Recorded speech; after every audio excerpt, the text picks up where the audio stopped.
Mic check 1 2 1 2. Testing out the mic. Mic check 1 2. Yes, sir. I just want to confirm that you could hear me clearly. Get my little sounds. Bang bang. Two people watching. It says. I just want to make sure that everything is working and you can hear me fine. Mic check 1 2. Mic check 1 2. Yes, sir. Okay. It looks like we are good to go. Put this right here. Boom. Two people. There's two people in here. I know it's late night, but I want to talk about touring, and maybe I can clip this. Maybe whoever's watching this can apply this knowledge. Moving forward, there will be times where I'm gonna sit down, and over here on this screen, you're gonna see like a window. Maybe I'll be writing stuff. Maybe I'll show you like a video or like a page or something, kind of showing you. Because I really wanted to talk to you about what's going on with these AI robots and with AI and and how they're hiring humans to do their work. But today we're going to talk about something different. Let me get my water. Yeah, today we're going to talk about something different. Let me take these headphones off. I don't like that. Today we're going to talk about something about touring. So basically, what's going on right now. I don't really have the time to talk about everything I got going on, but I've recently reconnected with promoters from different markets and different venues, and they're looking to book new talent. That could be Latin music, Spanish music, English rap, R&B, comedy, DJing, whatever. Girls Gone Wild, whatever. And the thing is, like, I feel like in the music world, a lot of music artists, they kind of just pull a number out the sky, and then that's how they determine their booking price. And I don't think it should be like that. It should make sense. So what I think, this is my opinion. What I think based on my history in booking and doing shows and stuff like that, I think a music artist's price should be determined on how many ticket sales they can make based on the market. So, hypothetically, um, if you go for 500, the goal would be to be able to sell, uh, you know, 50 tickets, 50 tickets at, $10 to $20 a piece. And then you arrive at, you know, uh, whatever price. I mean, if you go for 500, you want to make the promoter 5,000. You know what I'm saying? And so kind of gauge it. It's like it's almost like you're a pitch, you're a service, right? You're like, hey, if you book me, you're going to double your money. Like I say, it all depends on the venue because of capacity, because of your hot markets, because of maybe budgets and stuff like that. But I'll tell you like this: there's a lot of artists that are not in the $5,000 to $10,000 range that could sell the tickets that would justify that cost. Like for example, if you cost $15,000, matter of fact, look at my handy dandy calculator. Let's do the math if you want to go down it. And if you want to put a comment, I'll read the comments. That way I can answer you some of your questions. We're just kind of hanging out right now, but I want to do the math.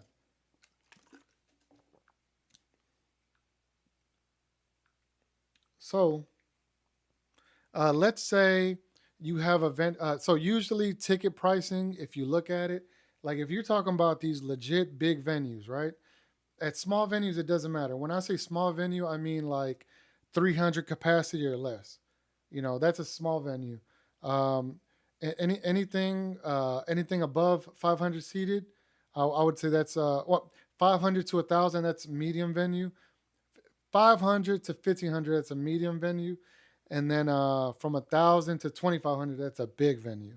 That way, you know what we're talking about. So at big venues, usually they sell the tickets at about $40 a piece. And so if you book someone for 15,000, right, and then let's divide that by 40.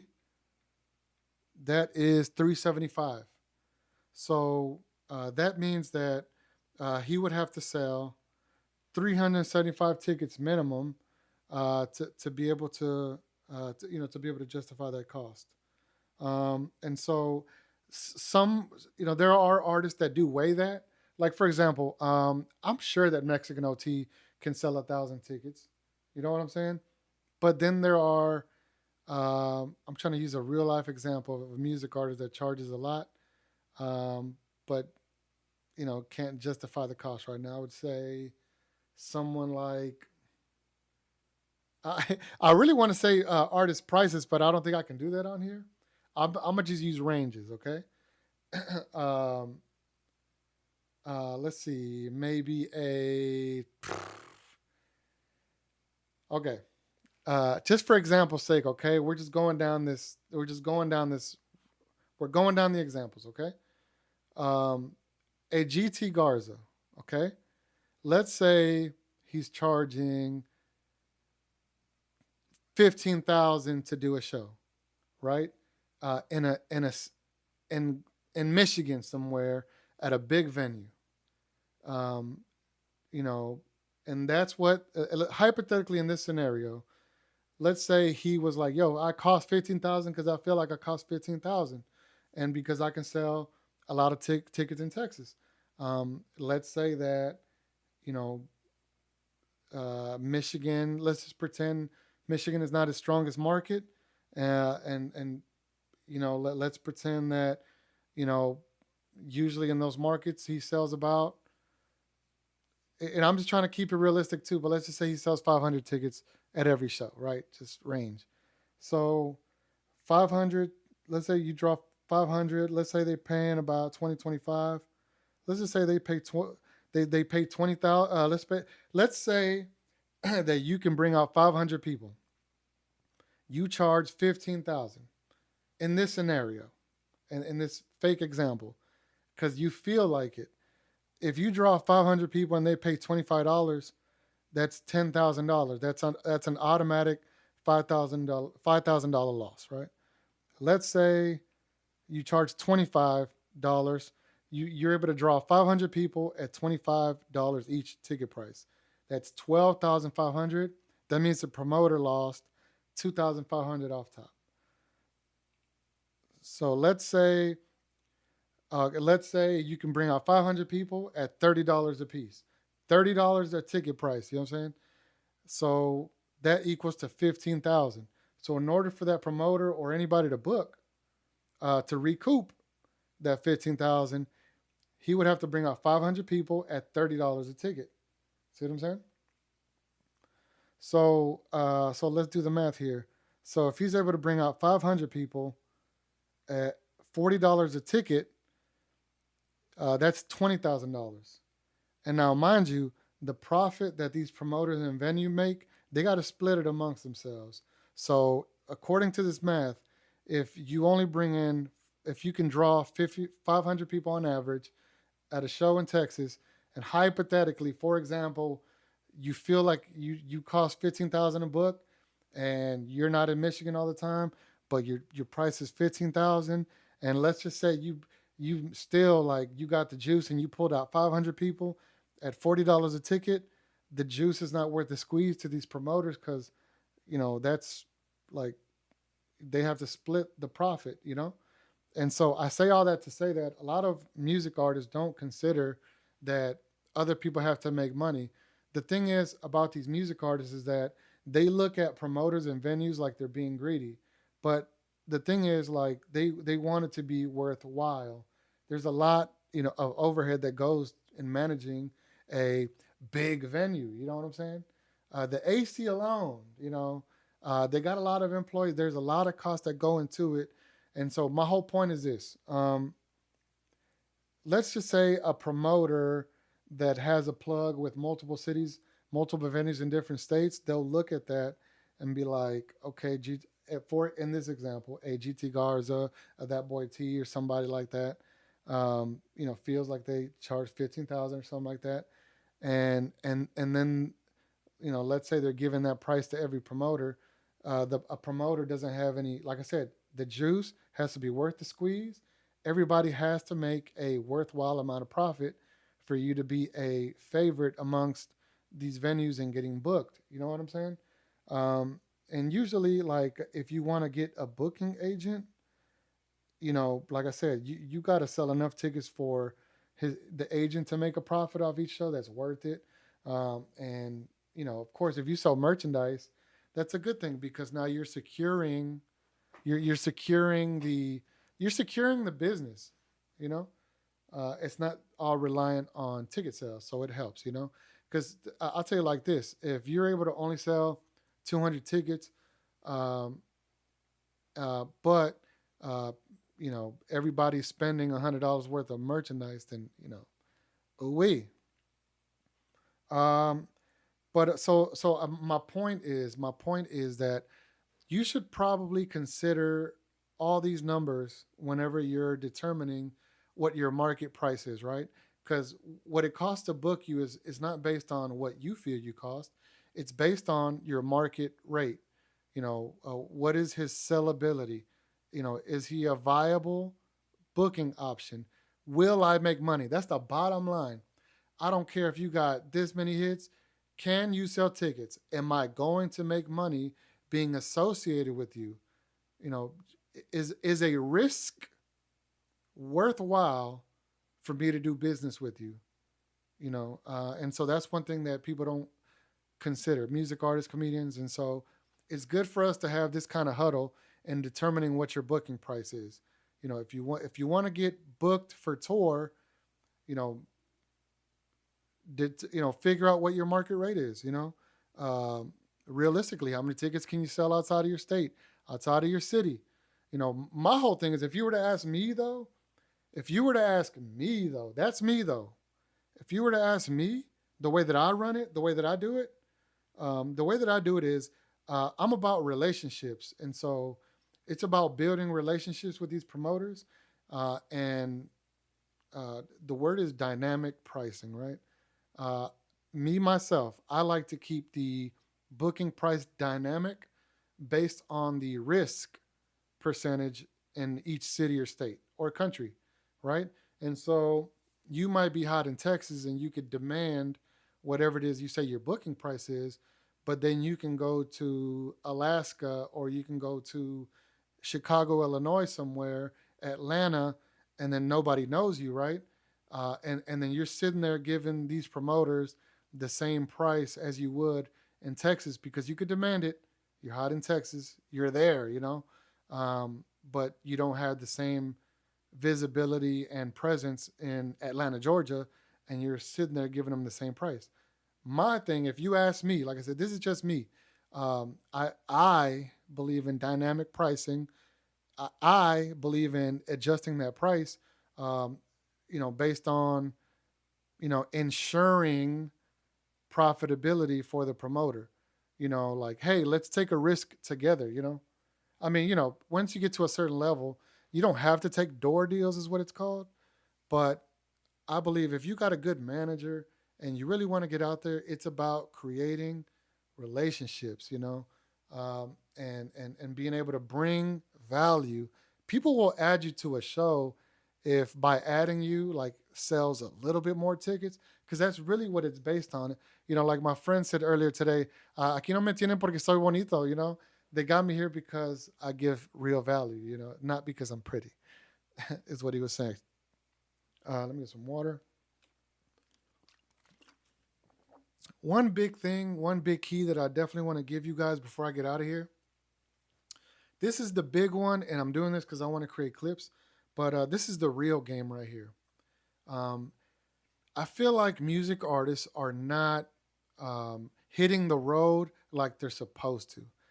Back in the day, when you were a music artist and you wanted to get out there, you would try to get on another artist's tour, or you would want to partner up with another artist to go on tour together. One of the things that we were talking about behind closed doors, for example, is Chingo Bling hasn't done music in a while, but the thing about Lil Flip is he currently doesn't have a song on the radio right now, but he can demand whatever he charges because for one he knows what he can sell, and uh, He's got a lot of hits, so a lot of people are familiar with his music and who he is. I mean, he's a household name. Um, and so behind closed doors, we were talking about doing a joint tour between Chingo Bling and Lil Flip. Um, because I feel like it would capture both markets. It would you'd have the black and the brown market, and you'd see them both together. They're both legends, and so when you put it together like that, the presentation is a little different. It's something new and exciting because when you blend them like that, you don't know what you're gonna get. Plus, the cool thing is, if these two artists were to go like on a media tour or something like that, like imagine them both together hitting the radio station, hitting the news station. Kind of like consider what their chemistry would be like if they were to do like a news interview. Um, at the same time, too, these guys go back. These guys have a lot of history, and I think Lil Flip has special boots that I think either he gave Chingo or Chingo gave him, but they go super super way back. He was actually backstage at the Improv comedy show in Houston, so that was on his live stream. So I think it's a good match. So when you look at examples like that, and then uh, you look at the profitability, and you're like, that could work. That's a new flavor. You know what I'm saying? That's a new flavor. So my point is this though. Um, I feel like these artists should partner up with other artists. Um, and a real life example, okay? A real life example, okay? Let's say a new artist right now. Let's just take, let's do a real deal world example. I'm gonna use Chingo Bling because I'm around him, and I could definitely speak more on that end, okay? And my suggestions don't, you know, um, for example, okay, I'm gonna use a real world example. Okay, Lil O from the O2, I think, or something like that, from the two. He's from Austin, Texas. Okay, so here's the good thing about Lil O from the O2 from the two is he's got talent. He's done shows with Chingo before. He's open minded. He's got the work ethic. He's out there grinding. Hypothetically, if I was his management, I would be like, let's figure out a business situation where maybe we can go on tour with him, and then maybe be like, man, just see if you can give me like a couple hundred from each show, Like let me open up, give me whatever you can, you know what I'm saying? But ideally a couple hundred, like, and if it's not much, see what you can do. Like, I'll take a room, that way I could just roll with you if there's space, you know, and then you know, I got a room. So, and even if even depending on how hungry you are, right? A new artist might be like, "Look, man, you know, give me whatever you can. I'll sleep on the floor. I'll open up at every show, man. Just let me get, like a little merch booth, man. Just let me get a merch booth. Uh, I feel like the artists are not doing that, and I'm only using these people as an example. That way you can kind of understand it a little bit. Because let's say in that particular scenario, a promoter that was going to book Chingo anyway, and then they see, the value that you bring, you know, they're more likely, Chingo would be more likely to be able to demand a couple hundred more and say, hey, I come with these many artists, um, you'd be able to get on a tour way easier like that. And maybe he'd be able to get, that couple hundred per show, or maybe squeeze out, you know, something out of them, whether it's a room, something, so that's my whole thing. Is like package each other, like package each other to be booked by a tour. If you can't get booked by yourself, team up and partner with other artists on the same level and package each other, because you know you might not be able to demand whatever it is you want by yourself, but maybe perhaps together, as a package, you'd be able to demand something, right? And then maybe the media run would be definitely better because maybe y'all's chemistry would be cool. Y'all are creating content together. Maybe there's a joint album in the works like that. Maybe there's live streaming going on, collabing. I mean, there's a lot of stuff going on. That's the best way to do it, I think. Um, Shit, even at the bottom level, there should be no excuse. Bottom level, like, if you're barely starting out, y'all should be getting together as a collective and, you know, the brand new rapper tour, 26, we're going to hit Atlanta, Grand Rapids, Chicago, Houston, Dallas, blah, blah, blah, blah, right? And y'all should be going, 5 different ways on the venue if y'all wanted to book it, or going 5 ways on the ticket sales if y'all do a door deal with a small venue that holds like 200 to 300, 150 to 300, um, and then hitting the Motel 6, people sleeping on the ground, on the bed, you know, under the sink, in the car, it should be like that. They're just not hungry like that. Everything has went digital, and they just, hey man, it's about ticket sales. They don't give a damn.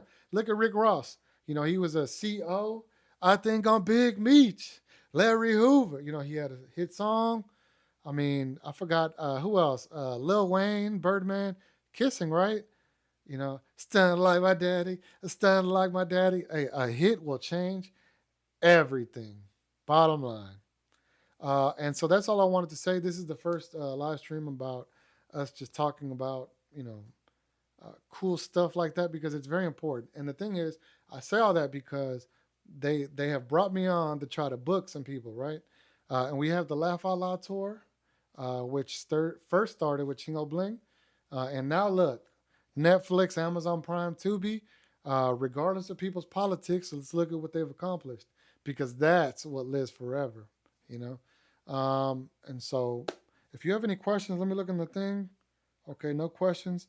So I'm gonna give you a little bit of time to ask a question if you like. I really want to do this so I can clip it and post something, but definitely keep that in mind. How many tickets can you sell? That's more important than having a single, because having a single is supposed to like help you sell more tickets. You know what I'm saying? That's the whole point right here. So, yes, sir. Appreciate it. Directed by the world famous Compound Films. I'm gonna give you a little bit of time if you're watching out there. Be sure to like the post if you liked it, if you gained some knowledge from it. If you learned anything, please like the post. Thank you.